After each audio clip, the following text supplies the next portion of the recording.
Hi, welcome to our first edition of WEAC.org ClassTech. Kathy Casey of Pardeeville High School recently took advantage of the WEAC.org Success Stories Forum to share how she is incorporating technology into her Spanish classes.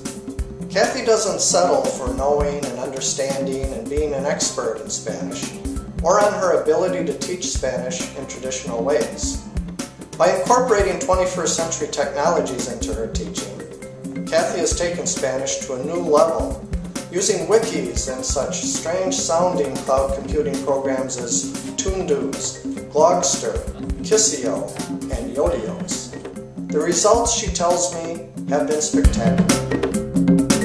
I thought about using technology as a venue for incorporating grammar topics, the culture, and making the real-life experience for the students. So instead of just going to the book, learning the vocabulary, learning the grammar topics, which we do, we go to the next step, which is incorporating this information into a product like a letter pop, which the students are working on right now, which is actually allowing them to go online, find a website, El Corte Inglés, which is the online shopping for a store in Spain. And as a matter of fact, we went to this place actually this past summer when our students to Spain were in Madrid. So some of them in the class have been there, and now we are incorporating all of this information into a product, and then eventually next Friday they're going to display their product and introduce they're like pretending to be the clerk and trying to promote their product, and then we're going to have the groups decide which product is the best one of the two people who are working in a team together. So it's sort of like a little competition, and it extends it beyond the grammar and the vocabulary and the more mundane areas of learning the language. We have to do that as the basic, but then we go this next step to incorporate technology as a venue for displaying our proficiency in both written and speaking and listening. All of these are incorporated when we display and present these projects. Now, as a Spanish teacher, how did you get trained or educated, or how did you learn about all these products?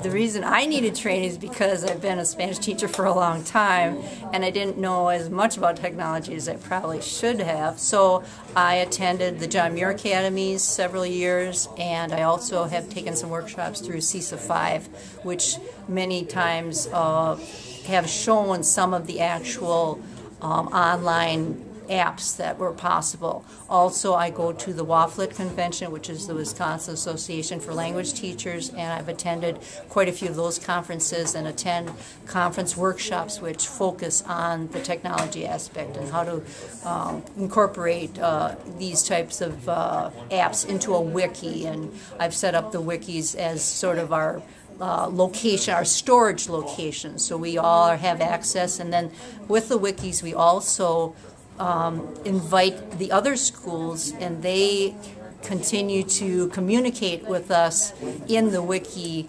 location. So it's kind of like our gathering spot for Spanish communication. And with that, they're communicating with peers and not just writing an assignment or doing some type of document for me. They're doing something for maybe the world, or in the wikis, which are private, so that the school, of course, has an issue with privacy. So the wikis are only open to those people that are invited to it.